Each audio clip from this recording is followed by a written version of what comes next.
마가복음 7장 15절에서 16절 제목은요. 유전을 운영하는 자가 죄를 범한다입니다. 유전을 운영하는 자가 죄를 범한다. 7장 6절에서 14절까지의 결론을 정리를 한 것이 있네요. 예수님은 바리새인과 서기관을 대상으로 이사야의 예언과 모세의 유전을 현재 장로들의 유전을 통해 유전이 현재 장로들의 유전을 통해 변형된 그것에 대한 문제점을 말하고 있습니다. 바리새인과 서기관들의 잘못을 지적하는 것은 6장 13절입니다. 그리고 그 주변에 모인 사람들에게 상기시키면서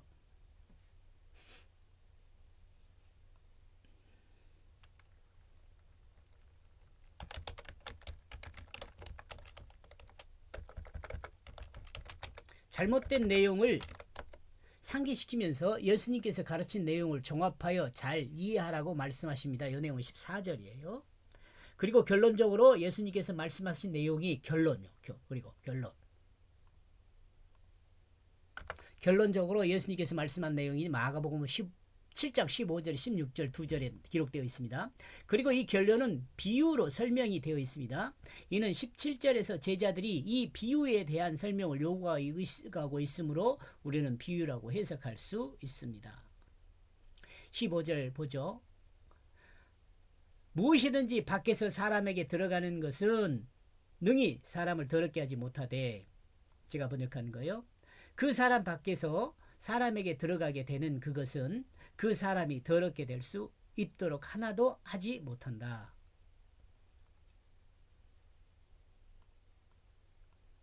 예수님께서 결론적으로 하신 말씀하신 이 내용은 제자들이 비유라고 평가하고 있으며, 예수님 또한 제자들의 판단에 부정도 긍정도 하지 않고 있습니다. 다만 제자들이 예수님의 말씀을 이해하지 못하였다는 그것만 이야기할 뿐입니다. 사람의 밖에서 한 사람의 안으로 들어간 것은 무엇일까요? 우리는 단순하게 음식을 생각할 수 있습니다. 또한 공기를 들어 마시는 경우도 생각할 수 있습니다. 이는 현대를 살아가는 우리로서는 약간의 이를 제기할 수 있죠. 조금 문제가 있다라고 제기할 수 있다는 거예요. 왜냐하면 사람의 밖에서 들어가는 공기가 또한 음식물이 사람을 괴롭게 하는 경우들이 있기 때문입니다. 담배, 술, 매연, 공기, 오염물 이런 거 생각할 수 있죠. 사람의 밖에서 들어가는 것이 사람을 더럽히고 있는 것이 현실에서도 찾을 수 있습니다. 그렇죠?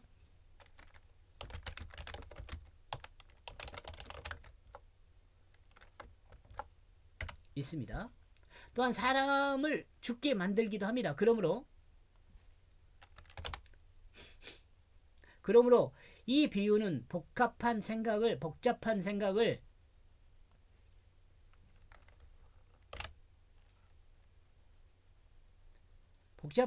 가지고 해석하기보다는 단순하게 먹을 수 있는 음식을 먹을 때는 그 음식이 사람에게 들어가서 사람을 더럽히는 것이 아니라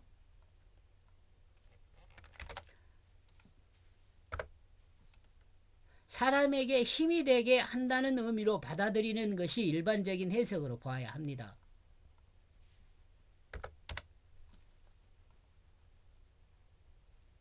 본문에서 에이스포레우메논은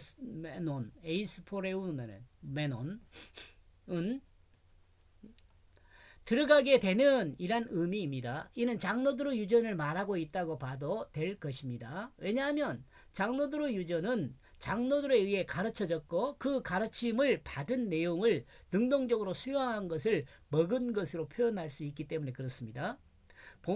본문에서 디나테이는 할 수 있게 된다는 의미입니다. 이는 타이에 의해서 자기를 위해 능동적인 행동을 취하는 것을 의미합니다.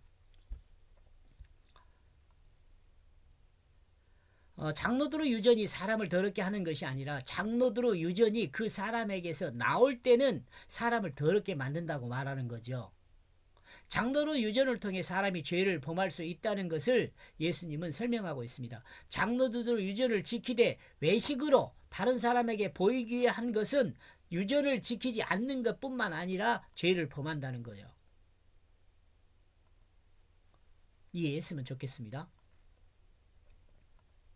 여기서 정말 중요한 것은 자기 마음에 오른 대로 행하는 그 옛사람이 죽지 않고 율법을 행하는 그것은 구원에 이르지 못한다는 말이에요.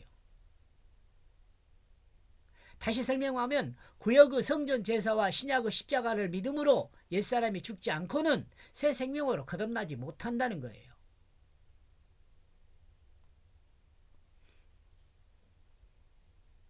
이해했으면 좋겠습니다.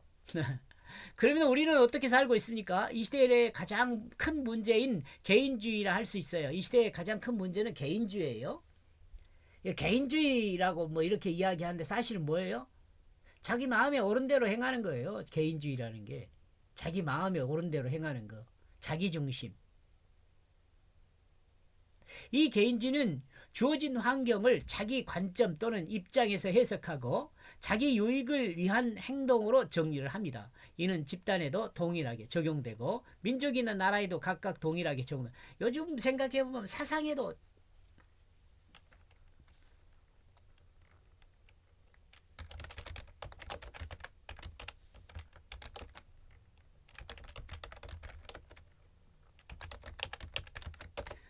생각의 집단에도 동일하게 생각하는 같은 생각의 집단이죠. 같은 생각의 집단에도 동일하게 드러납니다. 이는 그리스도 안에서 하나님 앞에서 서 있는 것이 아닙니다. 이것은 우리는 그리스도 안에서 자기 마음의 소리를 들어야 할 것입니다. 그리스도인인 우리가 세상을 바라보는 세계관은 개인주의 또는 민족주의가 아니라 그리스도 중심이 되어야 한다고 봅니다. 그리스도 중심의 세계관은 실제적 관점이 되어야 합니다. 있음을 인정하는 거죠.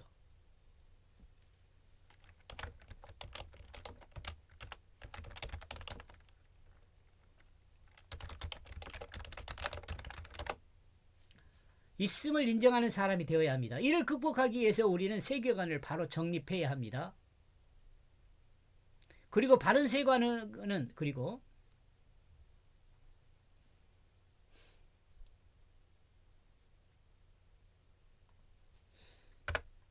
그리고 바른 세계관은 가치와 의미의 중심이 그리스도 중심이 되어야 합니다.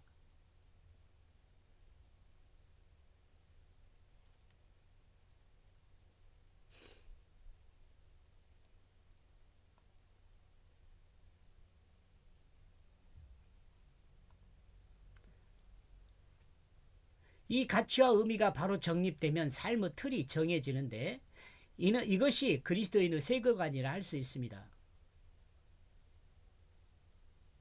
이것이 만약 어렵게 느껴진다면 여러분 혹시 뭐 다 잘 알겠지만 이것이 만약 어렵게 느껴진다면 개인의 판단 또는 해석 없는 사실을 확인하는 관점을 말합니다. 여기 뭐 여러분 그런 이야기 있잖아요. 해석된 역사는 역사가 아니다. 이런 말은 또 무슨 말이냐면 기록된 역사는 역사가 아니다. 이런 말 있잖아요.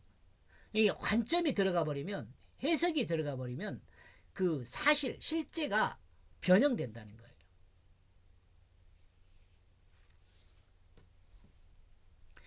진실인 실제인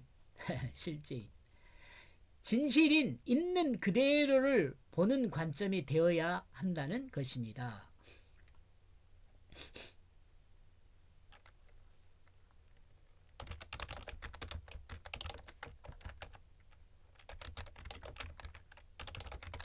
얘는 더하거나 뺀 것이 없죠. 이러면은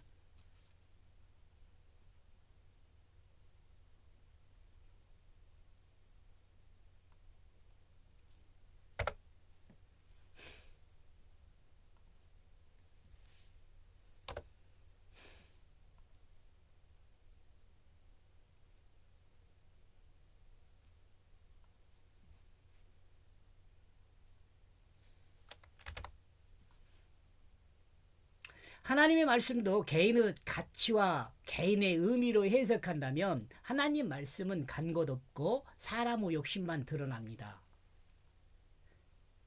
개인으로부터 만들어진 새로운 유전 또는 규범만이 운동하게 됩니다.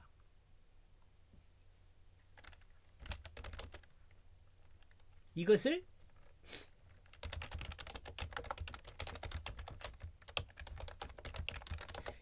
하나님 말씀을 사용한다고 그래요.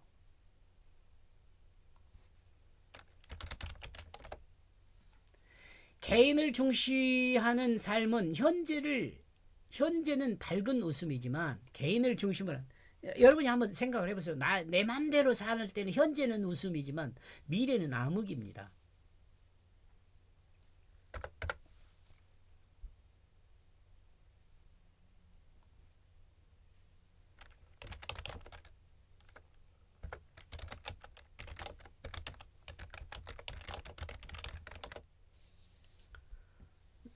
이것은 삶의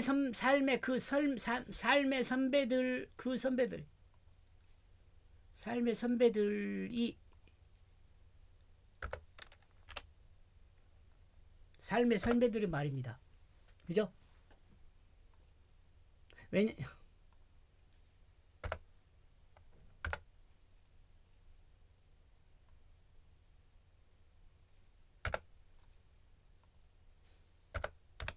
모든 개인이 자신이 구성하는 그림 안에서 즐김을 갖기 때문입니다. 이는요. 만약 전체적인 즐거움을 그리는 사람이 없어진다면 우리의 미래는 암흑입니다. 하나님은 이 전체적인 즐거움의 미래를 그리는 분입니다. 그러므로 우리는 알아야 합니다. 그 그림의 재료가 하나님의 말씀이며 하나님 말씀을 실천하는 것이라는 것을요. 그러므로 하나님 말씀의 확장이 인류 미래의 그 밝은 빛입니다. 그러므로 하나님 말씀으로 존재하시는 그리스도의 통치와 나라가 우리 앞에 나타나는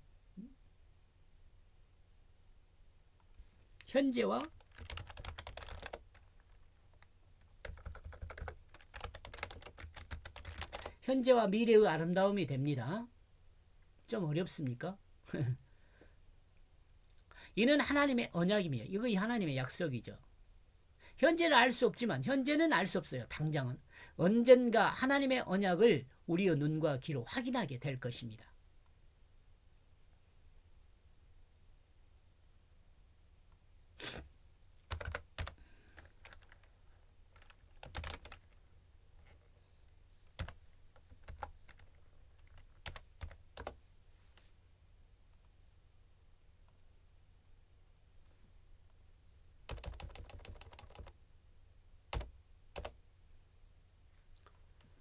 여기까지 보겠습니다. 고맙습니다.